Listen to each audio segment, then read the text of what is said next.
আসসালামু আলাইকুম, কেমন আছেন সবাই? আশা করি ভালো আছেন। নতুন একটা ব্লগে সবাইকে স্বাগতম। তো কি খেলাম, কি করলাম, কোথায় গেলাম অবশ্যই ব্লগে থাকছে, সম্পূর্ণটা দেখবেন অবশ্যই। সাথেই থাকুন। আরবপুরের মোড় থেকে আমরা এয়ারপোর্ট চলে গেছিলাম, এটা হচ্ছে আরবপুরের মোড়। তো আমার ঘুরতে বের হলে জায়গা খুঁজে পাই না আমি। আমার হাজব্যান্ড জিজ্ঞাসা করে কোথায় যাবো, বলতে পারি না। তো হঠাৎ আজকে বললাম যে এয়ারপোর্ট যাব। আসলে মনটা একটু বলছিল এয়ারপোর্টের দিকে যাইতে, কারণ সব সময় তো আশেপাশে ঘোরা হয়। তো তাই আর কি এয়ারপোর্টের দিকে চলে আসলাম। রাস্তাটা অসম্ভব সুন্দর। এটা হচ্ছে ক্যান্টনমেন্টের কলেজ। সত্যি বলতে অসম্ভব সুন্দর, ভেতরে কখনো যাইনি, রাস্তার পাশ দিয়ে দেখেছি, তাও সত্যি বলতে খুব সুন্দর লাগে। এই রোড আর এই গাছপালাগুলো সেই সুন্দর। আপনার মন খারাপ থাকলে এই রাস্তায় চলে আসবেন, সত্যি অনেক ভালো লাগবে দেখে। এটা হচ্ছে শপিং মল, যেটা ক্যান্টনমেন্টের হচ্ছে গিয়ে যে পুলিশগুলো, সেনাবাহিনীর লোকগুলোই হয়তো ওখানে শপিং করে। শপিং মলটা কিন্তু অনেক সুন্দর। আর সামনেই হচ্ছে যে যশোর সেনাবাহিনী লেখা রয়েছে, এটা হচ্ছে গেট সেনাবাহিনীর। তো আমরা চলে যাচ্ছি এয়ারপোর্টের দিকে। তবে আসলে কি এয়ারপোর্টে যাব না যাব না, গেস করেন তো আপনারা। অবশ্যই কমেন্টে জানাবেন কি গেস করলেন। সোজাটা হচ্ছে একদম সোজাটা হচ্ছে এয়ারপোর্টের রাস্তা। তো আমরা বাইরে নেমে গেলাম, এয়ারপোর্টের দিকে যাইনি। আসলে এই জায়গাটা অনেক যেতে ইচ্ছা করে, সবসময় দেখি পুরুষ মানুষ থাকে তাই আর যাই না।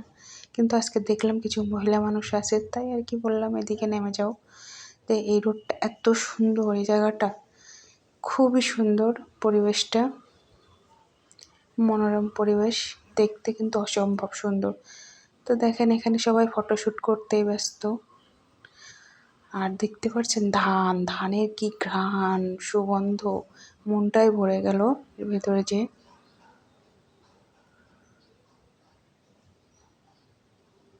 তো আমরা সামনে চলেই যাচ্ছিলাম, সবুজ প্রকৃতি দেখে না খুব ভালো লাগছিল। আর কলা গাছ আছে, কলা গাছগুলোও কিন্তু খুব ভালো লাগছিল দেখে। সবুজ মানেই কিন্তু ভালোবাসা, তাই না? তা আবার ধান দেখে ফিরে চলে আসছি। ওই যে টাওয়ার দেখতে পাচ্ছেন, ওইখানে যাওয়ার ইচ্ছা আছে। ওইখানে চারিপাশে মানুষ সবাই বসে আছে।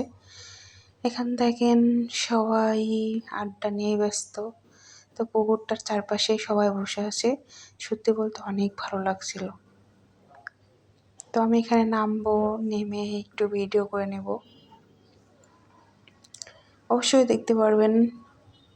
সাথেই থাকুন, কোথাও যাবেন না। আশা করি ভিডিওর সাথে থাকলে আপনাদের অনেক ভালো লাগবে।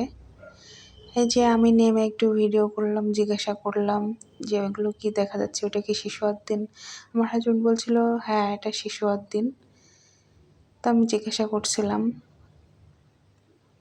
এখানে বালি দিছে আর হালকা হালকা পানি ছিল, তো বৃষ্টি হয়েছিল তার জন্য পাটাটা ভিজে যাচ্ছিল।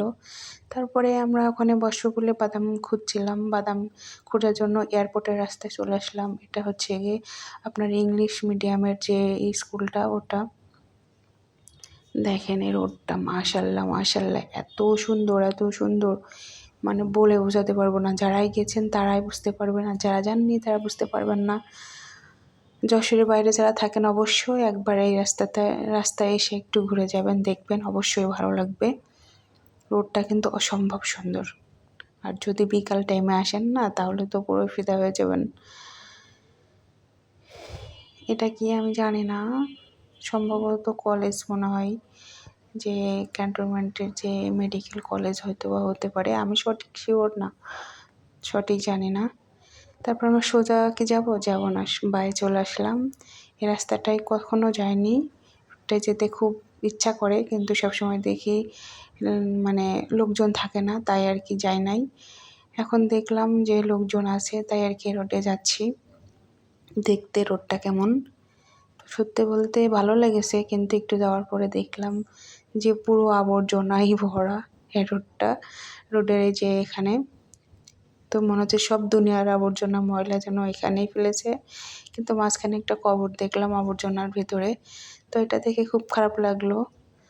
তারপর আর কি, আর খারাপ লেগে আর কি করব। তারপর আবার ব্যাক করলাম ওই রাস্তা দিয়ে, সোজা আর গেলাম না এয়ারপোর্টের দিকে। এক আঙ্কেল বললো গাড়ি ধরছে, হেলমেট পরেন, তো হেলমেট আমাদের সাথেই ছিল আর কাগজপাতি সব তো সব ঠিকঠাকই আছে। তারপর আমার হাজব্যান্ড বললো থাক আজকে আর যেতে হবে না, আজান আর কিছুক্ষণ পরেই দিয়ে দেবে, চলো আমরা বাসার দিকে যাই বা চা খাইতে যাই।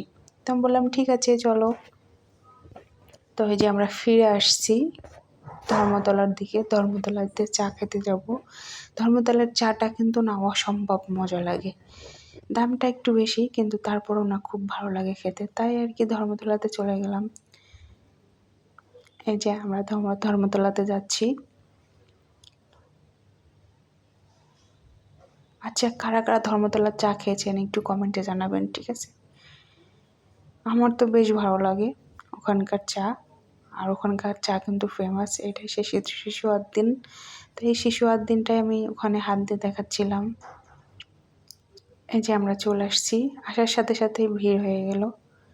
দেখেন এখানে জ্যাম বেঁধে যাচ্ছে প্রায়। তো আমরা পরে বাইকটা ঘুরাই নিয়ে আসছি, এটাই সে চায়ের দোকান। এখানে অনেকগুলো চায়ের দোকান আছে, তো আমি এর আগেও এখানে এসে খাইছি এই দোকানে, আমার ভালো লেগেছে, তাই আর কি সরাসরি এই দোকানেই চলে আসলাম। ইমন কফি হাউস, এখানে সবাই চা খাচ্ছে। তো আমরাও অর্ডার দিয়ে দিলাম 2টা চা, 50 টাকা করে নেয় একটা চা, মালাই চা যেটা বলে সেটা আর কি। তো এই যে চা নিয়ে একটু মজা করলাম এই আর কি। চাটা কিন্তু না সেই একেবারে। তারপরে চা খেয়ে ঝাল খাইতে হবে, গার ভিতর পাক দিয়েছিল, তাই আর কি এখানে ঝাল হচ্ছে একে পুরি খাইতে আসলাম। তারপরে বড়া খেলাম ওই দোকান থেকে, 3টা বড়া নিয়েছি আর 10টা পুরি নিয়েছিলাম ছোটো ছোটো। এই যে তারপর ওখান থেকে খেয়ে তারপরে আইসক্রিম খাইতে চলে গেছিলাম, ঝাল লেগে গেছিলো। তারপরে যে আইসক্রিম এখান থেকে নিয়ে বাসায়। আমার ভিডিওটা ভালো লাগলে লাইক কমেন্ট শেয়ার করে দিবেন। আল্লাহ হাফেজ, সবাই ভালো থাকবেন।